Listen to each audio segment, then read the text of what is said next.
bendizei ao Senhor, vós todos, servos do Senhor, que assistes na casa do Senhor nas horas da noite. Erguei as mãos para o santuário e bendizei ao Senhor.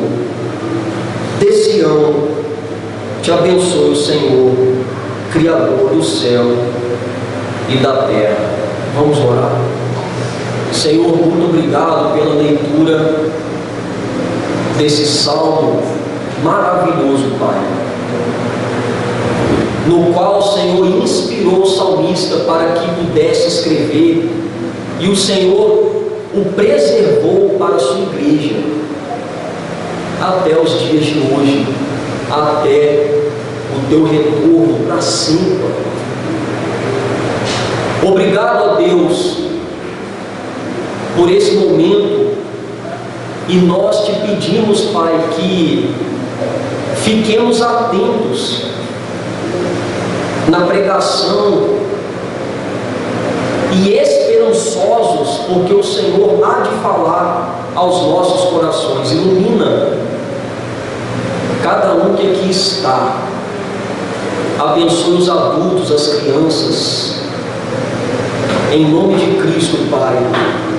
Assim eu oro por toda a igreja, ao Senhor. Amém.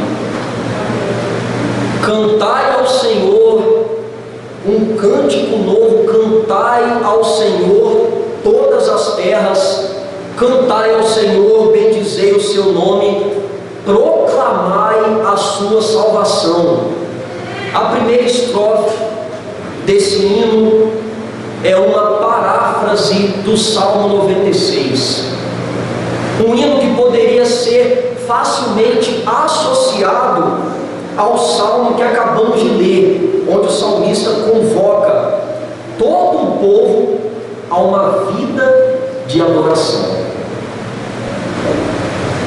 Quando olhamos aqui para a nossa Bíblia, que está aberta, nós vemos que os salmos, eles são cânticos a serem acompanhados por instrumentos de cordas, um antigo livro de canções do povo de Israel. Se trata de um conjunto de poesias hebraicas que demonstram o quê? Os sentimentos desses homens para com o seu Deus e os sentimentos também do Senhor para com o seu povo e para com esses homens. Este livro foi compilado, organizado em 5 livros menores, em alusão ao Pentateuco, os 5 primeiros livros da lei de Moisés, e dos 150, o Salmo 34, ele está no 5º e último livro, concluindo uma coleção que nós sabemos muito bem. Qual coleção é essa? Uma coleção chamada de Cânticos de Romagem.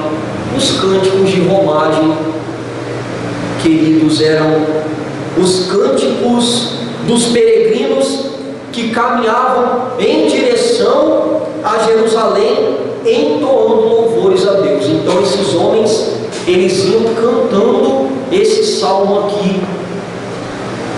Quando chegavam em Jerusalém e também pelo caminho, nós vemos que ele é um hino que, segundo um teólogo chamado Gordon Fee, se centraliza no louvor a Deus por causa de quem ele é. Embora algumas pessoas só o louvem, o adorem por aquilo que ele faz, ou porque são temerosos, nós devemos adorar e louvar ao nosso Senhor por aquilo que ele é, meus irmãos, por sua grandeza e por sua bondade por toda a terra e também para com o seu próprio povo. O salmo é dividido em 4 estrofes e apenas 3 versos, como você pode comprovar aí na sua Bíblia. Sua autoria é desconhecida e foi possivelmente escrito no período pós-exílico, quando Israel havia retornado do exílio da Babilônia, onde eles estavam escravizados e depois voltaram para a sua terra.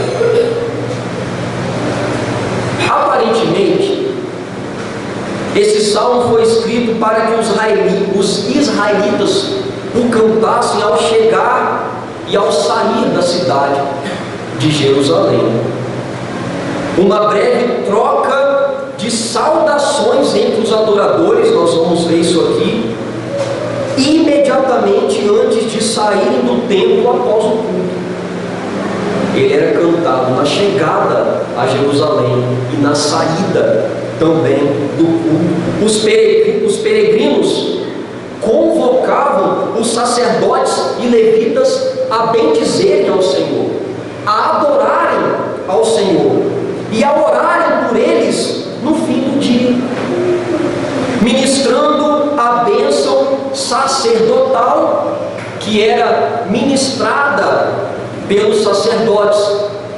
Os peregrinos recitavam os versos primeiro e segundo para os sacerdotes, e os sacerdotes respondiam com o verso terceiro. Então era um diálogo cantado entre os peregrinos e aqueles que estavam no templo.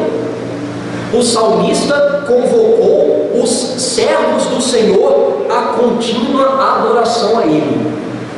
Assim, queridos, a Igreja de Cristo deve cultivar uma vida de adoração contínua a Deus. Diante disso, meditaremos no tema, uma vida de contínua adoração. Por que devemos adorar a Deus continuamente? Devemos adorá-lo dessa maneira porque, em primeiro lugar, nós somos chamados para a adoração. Foi para isso que Deus nos converteu, irmãos, para adorá-lo, para viver uma vida de adoração.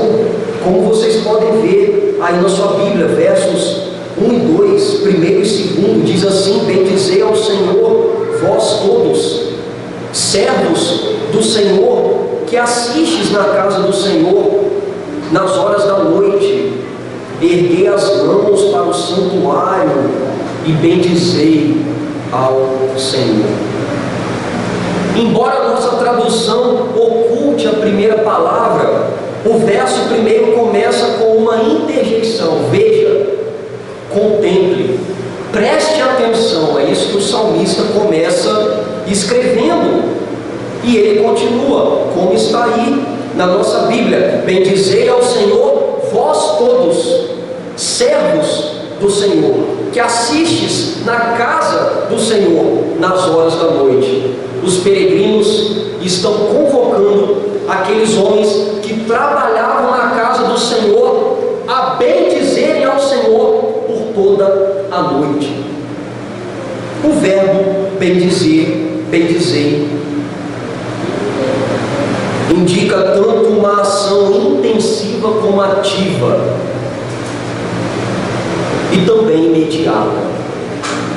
Bendizer ao Senhor aqui quer dizer: louvem a Yahvé, louvem ao Deus da aliança em profunda reverência e adoração. E ele convoca os servos de Yahvé, que embora todo o povo da aliança seja o seu servo aqui, ele se direciona aos sacerdotes e levitas que trabalhavam na casa do Senhor nas horas da noite, aqueles que serviam no templo de Jerusalém continuamente de pé por toda a noite. Eles chegavam ao templo e diziam para esses homens: adorem a Deus.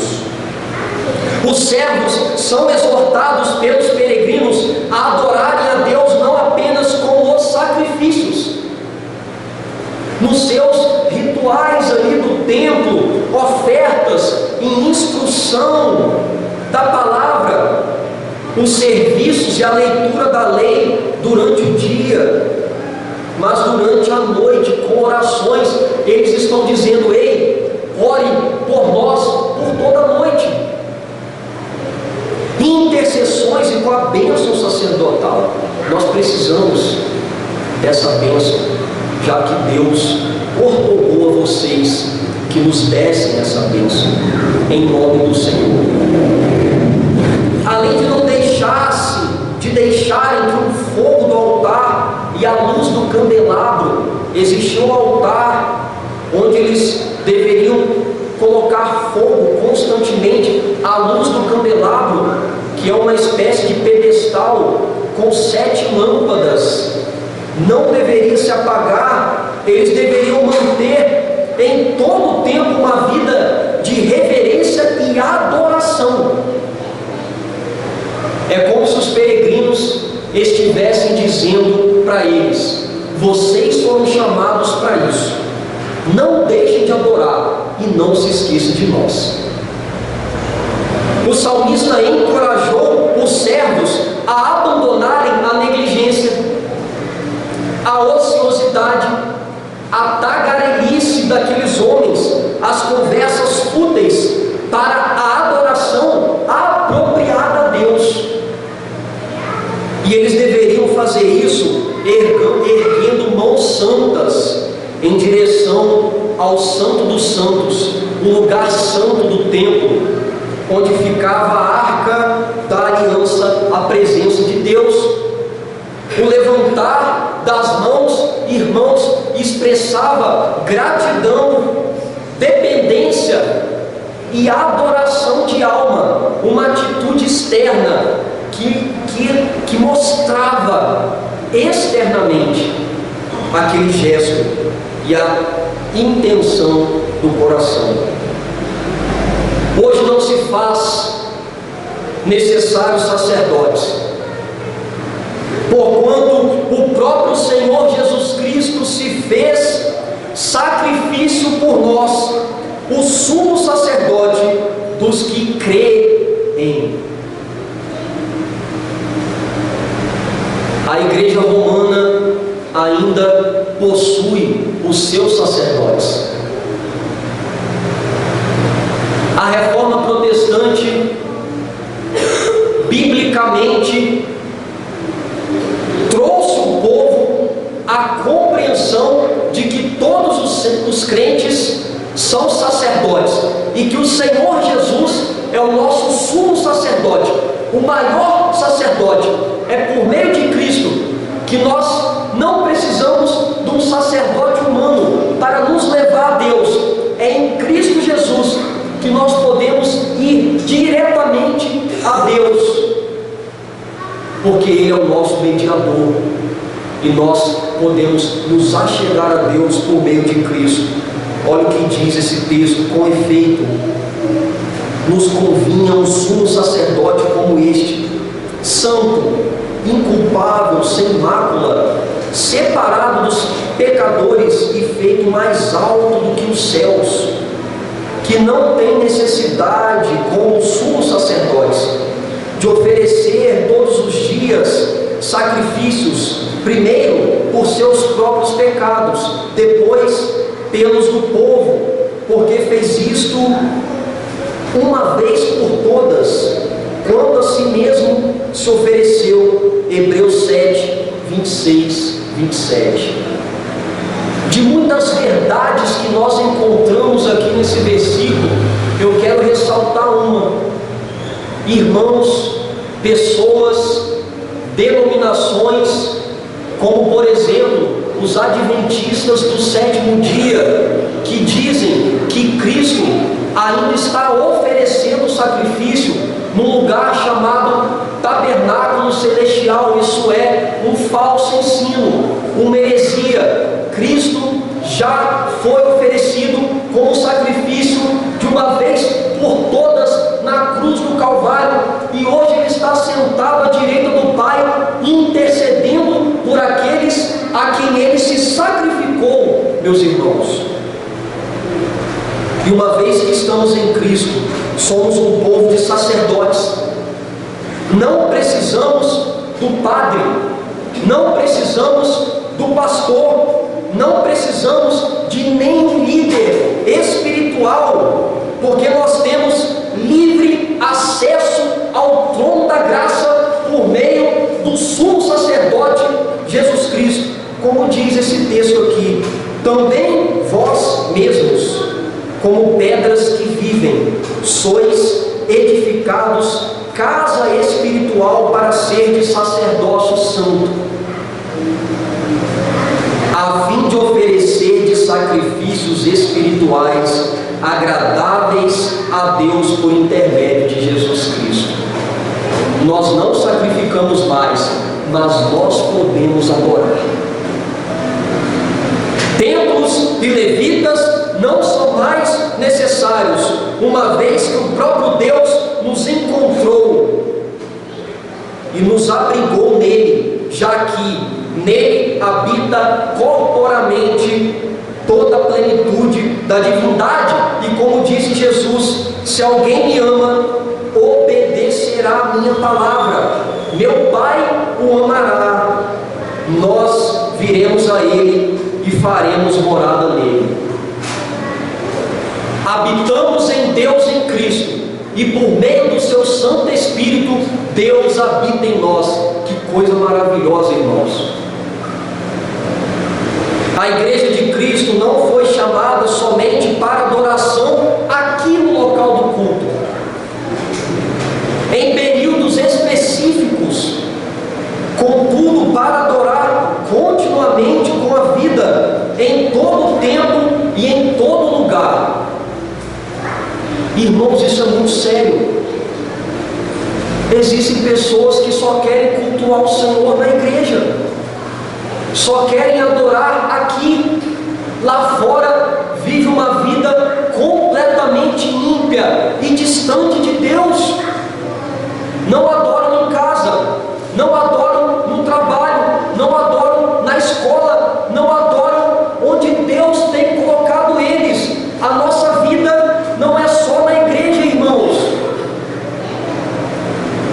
Se tiver algum irmão usando aqui 2 máscaras, vocês devem destruí-las e adorar a Deus de maneira autêntica, cultivando uma vida de santificação e adoração, aqui e lá fora também. Além de termos sido chamados à adoração, devemos adorá-lo continuamente, em segundo e último lugar, porque nós somos abençoados para a adoração, como vocês podem ver no verso 3, que está escrito assim: de Sião te abençoe o Senhor, Criador do céu e da terra.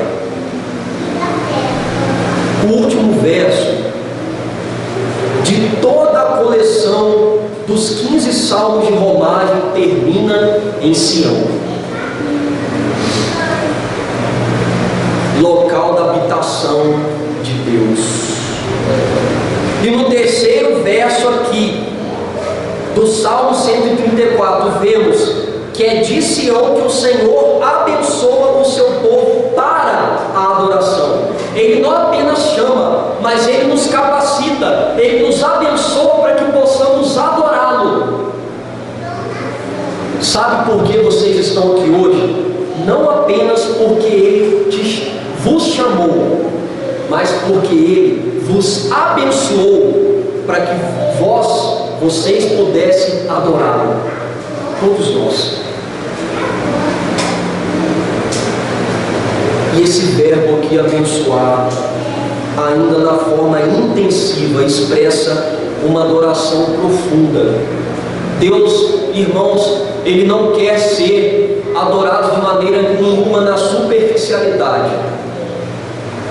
É por isso que quando a gente vem na igreja, é um encontro nosso com o nosso Criador e o nosso Salvador, o nosso Senhor. E ninguém pode prejudicar. Nós não devemos deixar que ninguém prejudique e que ninguém conturbe esse momento de adoração ao nosso Senhor. tempo imperfeito aqui denota uma ação ativa e contínua, do inferior para o superior, de nós para Deus, daquele que foi salvo por aquele que nos salvou. Aqui, meus irmãos, os servos amavelmente respondiam à exortação dos peregrinos com a bênção. Os peregrinos diziam a eles: adorem ao Senhor, bendigam o nome dEle, orem por nós, nos abençoe. E esses peregrinos que estavam lá no templo ouviam essas exortações e os abençoavam, e reverentemente clamavam pela bênção de Deus sobre a vida deles, uma bênção abundante e contínua. Irmãos, eles estavam cientes de que não possuíam poder para abençoar ninguém. Eram homens que recorriam ao abençoador para o bem do povo de Deus.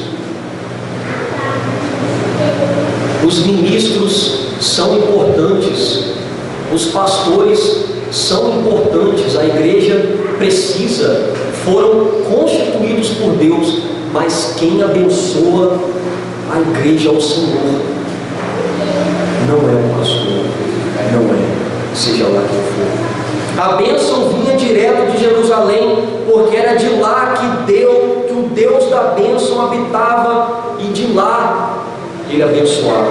A bênção vinha não de um mero mortal, entretanto do próprio Criador dos céus e da terra, como diz aí no finalzinho do versículo, o Criador dos céus e da terra.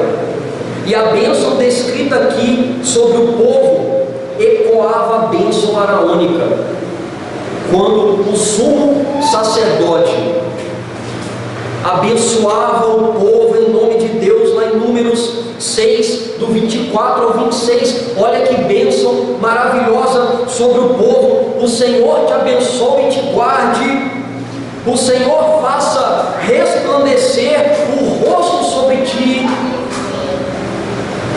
e tenha misericórdia de ti, o Senhor sobre ti levante o rosto e te dê a paz.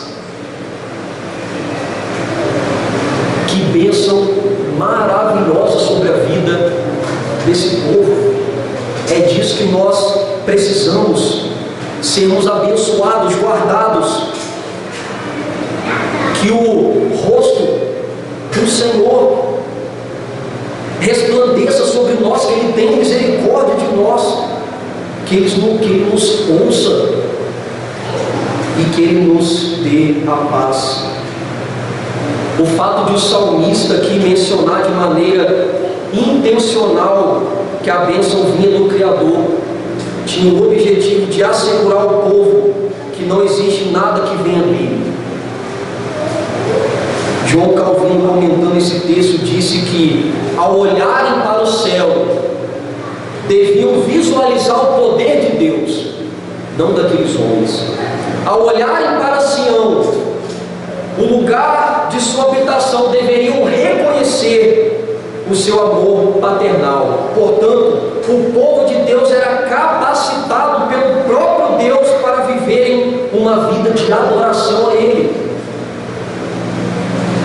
A igreja de Cristo, queridos, é aquele povo chamado pelo apóstolo Pedro de raça eleita, os eleitos de Deus, sacerdócio real, nação santa, povo de propriedade exclusiva, a fim de proclamardes as virtudes daquele que vos chamou das trevas para a sua maravilhosa luz.